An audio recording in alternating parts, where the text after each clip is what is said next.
So, 'Chiranjeevi' గారు కూడా ఒక వీడియో చేశారు ఆయన బయటిచ్చారు. బయటిచ్చారు. వీడియో బయటిచ్చారు. మీరెళ్లి కలిసారు, మాట్లాడారు. ఏమన్నారు? ఏం డిస్కషన్ అయింది? ఆయనకెలా నచ్చింది ఆ టీజర్? నేను వెరీ చాలా రోజుల ముందే చూపించాను. షోరీలు చూపించాను. నేను తయారు చేసుకున్న షోరీలు చూపిస్తే చాలా బాగుంది. మంచి ప్రయత్నం ఇది. నీకు తగ్గట్టు కథ ఎంచుకున్నావు. చాలా బాగా చేసావు. నీకు కరెక్ట్ క్యాపిటల్ అంటే క్యారెక్టర్ అని చెప్పిన తర్వాత నేను సార్ ఒకసారి కలుస్తాను సార్ అంటే కలిసిన తర్వాత సరే లేదమ్మా అంటే ఒక పని చేస్తాను ఈ సినిమాకి నేను ఏదైనా చేయాలి అంటే sir thank you so much sir అంటే వీడియో బయట ఇచ్చారు. వీడియో బయట అసలు నేను ఎక్స్పెక్ట్ చేయలే నిజంగా. నేను కలిసి వెళ్ళి మీ బ్లెస్సింగ్స్ చాలని చెప్పి అనుకున్నాను. బట్ ఆయన మహోన్నతమైన మనస్తత్వం అయింది. ఎంతో కొంత హెల్ప్ అవుతుంది అసలు మన ఈ సినిమా ప్రేక్షకులకు వెళ్తుందని చెప్పి ఆయన బయట ఇవ్వడం.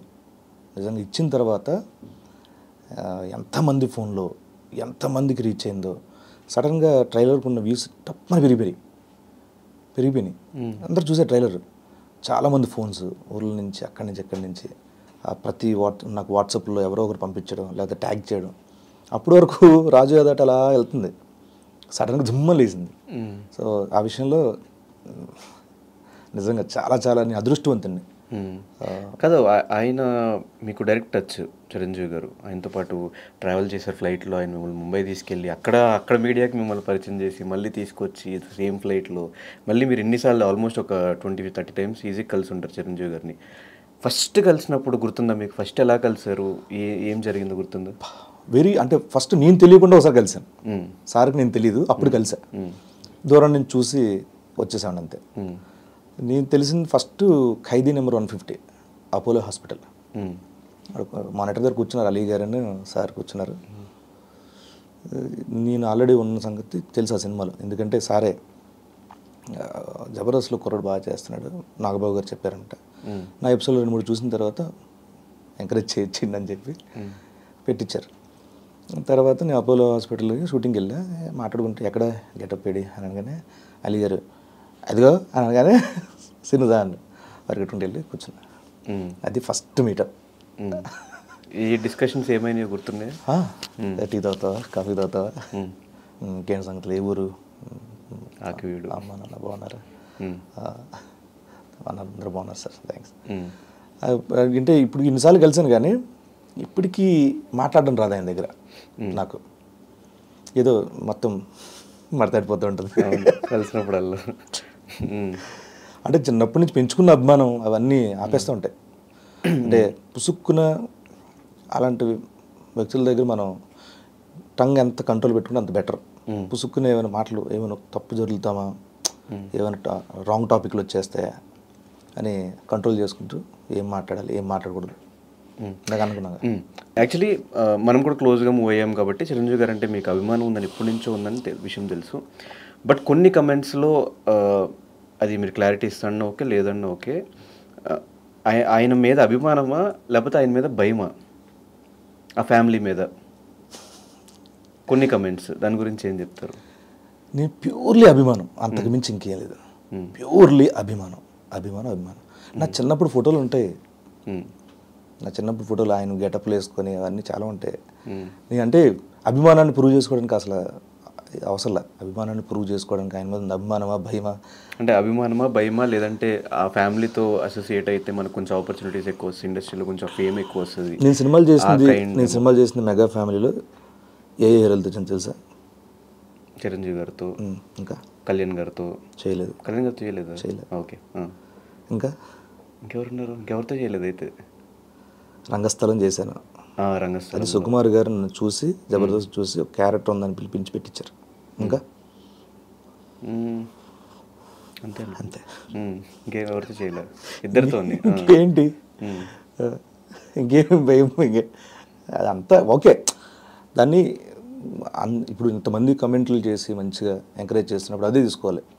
మంచి తీసుకో. 10% డార్లింగ్ ఒకటి, ఒక మనిషి అందరికి ఇష్టపడాలని రూలే లేదు. సో ఎవరి అభిప్రాయం వాళ్ళది. అందరికి వివరణ ఇచ్చుకుంటూ పోతే మన ఒరిజినాలిటీ నెమ్మది పోద్ది. సో ఫ్రస్ట్రేట్ అవుతాం. ఏదో తెలియని కోపాలు వస్తాయి, ఎందుకు ఎవరు అభిప్రాయం వాళ్ళది. బట్ నాకు ఇక్కడ ఏముందో నాకే తెలుసు, ఎనఫ్. ఆయనకి తెలుసు నేనేంటూ ఎలా ఉంటాను ఆయనతో, బస్. ఓకే. అండ్ బ్రహ్మానందం గారు ఈ సినిమాకి వాయిస్ ఓవర్ కూడా కనిపించింది, సినిమాలో కూడా ఉందా ఆయన వాయిస్ ఓవర్?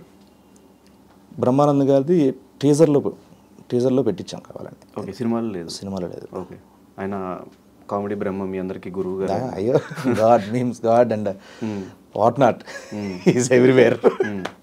మరి ఆయన ఏమి సినిమాలో తీసుకుందాం, చాలా రోజులు అవుతుంది ఆయన సినిమాలో చూసి, మిస్ అవుతున్నాము. అనుకోలేదా సినిమాలో క్యారెక్టర్ ఏమన్నా పెడదాం ఆయనకి అని చెప్పి? యాక్చువల్ సారే అడిగారు, చూడరా ఎవరుంటూ చూడు, చేద్దాం నీకోసం చేయగలరా, నేను నాన్న మీరందరూ కష్టపడి వచ్చారా, మీరందరు పిల్లలు బాగుండాలి, చేస్తా నీకోసం చెప్పు. ఒకటి అనుకున్నాం కానీ ఆయన స్థాయికి ఆయన స్టేటస్కి అది మనం అవకాశం ఇచ్చారు కదా ఒక మాట అనగానే మనం అవి వాడేసుకోకూడదు. అది కరెక్ట్గా యాప్ట్, ఆయనకి బాగుంటుంది, ఆయన స్థాయికి ఈ క్యారెక్టర్ యాప్ట్ అంటే అప్పుడు అడగడంలో తప్పేలేదు. బట్ ఎందుకు ఈ క్యారెక్టర్ చేయడం వల్ల ఆయన తగ్గించినట్టు అవుతుందని చెప్పి మేమే సున్నితంగా సార్ ఇది సార్ అని చెప్పి. కానీ ఆయన మళ్ళీ పిలిపించి వాయిస్ ఓవర్ ఇచ్చి తర్వాత వీడియో బయట ఇవ్వడం చాలా సంతోషం. ఆయన నోట్లో నుంచి అన్ని మంచి మాటలు రావడం సినిమా గురించి కానీ నా గురించి కానీ చాలా హ్యాపీ. అంటే ఈ జబర్దస్త్ నుంచి బయటకు వచ్చిన ఆర్టిస్టుల వల్ల చాలామంది సీనియర్ ఆర్టిస్టులకి సినిమాల్లో ఛాన్సెస్ తగ్గుతున్నాయి, వీళ్ళు కొంచెం ఫ్లెక్సిబుల్గా ఉంటారు పేమెంట్స్ వైజ్గా, అది ఇవి అని చెప్పేసి వీళ్ళని తీసుకుంటున్నారు అని చెప్పి ఒకటి నడుస్తుంది ఇండస్ట్రీలో. నిజమేనా అది? జబర్దస్త్ అనే కాదు, ఇప్పుడు ఒకరు రావడం వల్ల ఒకరికి ఎప్పుడు తగ్గు. ఆయనకి ఏ క్యారెక్టర్ యాప్టో ఆయనకి ఇస్తారు అవకాశం అంతే. ఇప్పుడు మాకంటే ముందు ఉంటారు, మాకంటే ముందు ఉన్న వాళ్ళు వాళ్ళకంటే వచ్చిన ముందు వీళ్ళు వల్ల వాళ్ళు కోల్పోయారు అంటారా? అనరు కదా. సో ఎవరికి వచ్చే ఆపర్చునిటీ వాళ్ళకి వస్తాయి, ఎవరికి ఎప్పుడు రావాలో వాళ్ళకి వస్తాయి. పైగా ఏంటంటే జబర్దస్త్ అని పాయింట్అవుట్ చేయడం కూడా నాకు నచ్చదు. ఎందుకంటే థియేటర్ ఆర్టిస్టులు ఉన్నారు, యూట్యూబ్ల నుంచి వచ్చిన ఉన్నారు, షార్ట్ ఫిల్మ్ చేసి వచ్చిన ఉన్నారు, రీల్స్ చేసి వచ్చిన ఉన్నారు. వీళ్ళన్నీ ఒక మీడియం ఎంచుకున్నాం అంతే మేము ఆర్టిస్ట్గా ఎదగడం కోసం. నాట్ ఓన్లీ జబర్దస్త్ నుంచి ఎంతమంది ఆర్టిస్టులు వచ్చారో, మనకి యూట్యూబ్ నుంచి కూడా అంతమంది వచ్చారు, చాలామంది వచ్చారు, మనకి సోషల్ మీడియా వాళ్ళు వచ్చారు, వెబ్ సిరీస్లు చేయడం వాళ్ళు వచ్చారు, చాలామంది వచ్చారు. సో మేము ఒక మీడియం, అది ప్రేక్షకుల మధ్యలో ఉన్న మీడియంస్ ఇవన్నీ. కానీ ఒక కమీడియన్ హీరో అయినప్పుడు ఒకసారి అలీ గారు చెప్పిన మాట, కమీడియన్ హీరో అయిన తర్వాత కూడా వాళ్ళు అది మర్చిపోయి మళ్ళీ హీరో గారిని చేయాలనుకుంటే వాళ్ళ కెరీర్ స్పాయిల్ అయిపోద్ది, ఎప్పుడు ఏమొచ్చినా చేసుకుంటూ వెళ్ళాలి, మధ్యలో రెండు సినిమాలు ఏమైనా వస్తే చేసుకుంటూ వెళ్ళాలని చెప్పి ఎవరితోనూ చెప్పిన మాట. ఇది నమ్ముతారా, లేదంటే ఇక నుంచి మొత్తం కంప్లీట్గా హీరోగానే సినిమా చేసుకుంటూ వెళ్ళిపోవాలి, అది నమ్ముతారా? నేను డబుల్ స్మార్ట్ షూటింగ్ ముంబైలో చేస్తున్నాను. నేను అంతకుముందు ఎప్పటి నుంచి ఉంది నాకు భావన. పైగా నాకు ఇప్పుడు ఈ సినిమా తర్వాత చెప్తాను. సో నేను ముంబైలో షూటింగ్ చేస్తా ఉంటే ఆయన కూర్చున్నారు, అన్నయ్య మీకు మాట చెప్పాలని. ఏంట్రా సినిమా, నాకు ఈ రాజాదేవ్ ఒప్పుకున్న తర్వాత మీరే ఇన్స్పిరేషను, ఎందుకంటే మీరు మంచి మంచి కామెడీ ఎమోషనల్ మూవీ చేశారు, మంచి కథాంశంతో కూడుకున్న ఇవి.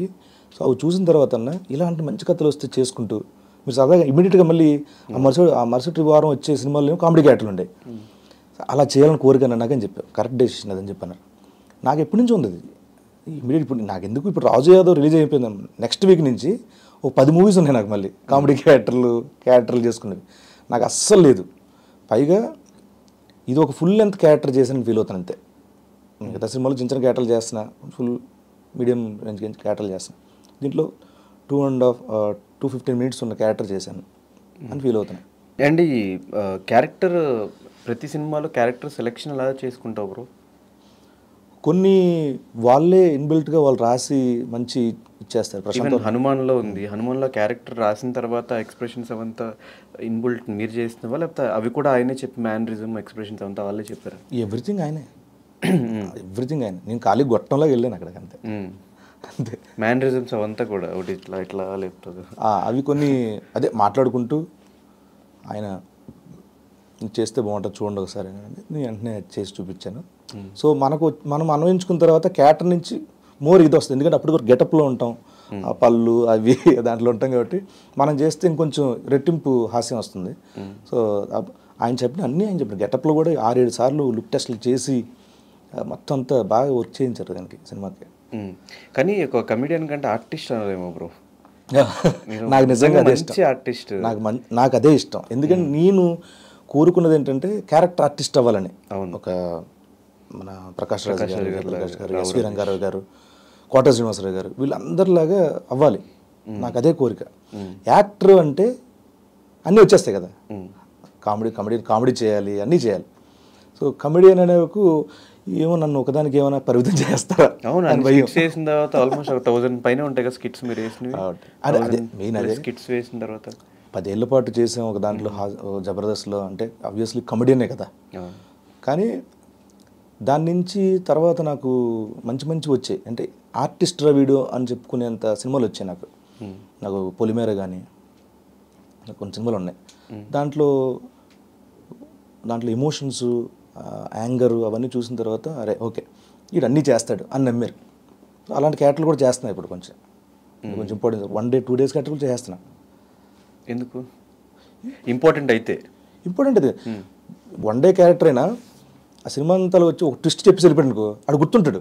ఈవెన్ ఖైదీ నెంబర్ 150 కూడా అంతే కదా, చిన్న క్యారెక్టర్ కానీ గుర్తుంటుంది అది సీన్ కొన్నిసార్లు తెలియదు మనం. ఇప్పుడు నా సాగుని చేస్తా అనగానే ఎంత ఫీలింగ్ అది దర్శివేది. సో అలాగా మళ్ళీ హనుమాన్లో ఇట్లా లేపేసి ఆ ఎక్స్ప్రెషన్ ఇంకా స్టిల్ వైరల్ అవుతూనే ఉంటాయి వీడియోస్. కీడాకోలలో చేశాను, చిన్న క్యారెక్టర్ అయినా 1 day క్యారెక్టరే. కీడాకోల సంథింగ్ దట్ అని అంటారు, అది చాలా మీ మెటీరియల్ అయింది అది కూడా. సో నేను 1-2 day క్యారెక్టర్లు ఉన్నా హ్యాపీగా మంచి క్యారెక్టర్ అది ఓకే ఇది గుర్తుంటుంది అంటే చేసేస్తున్నా.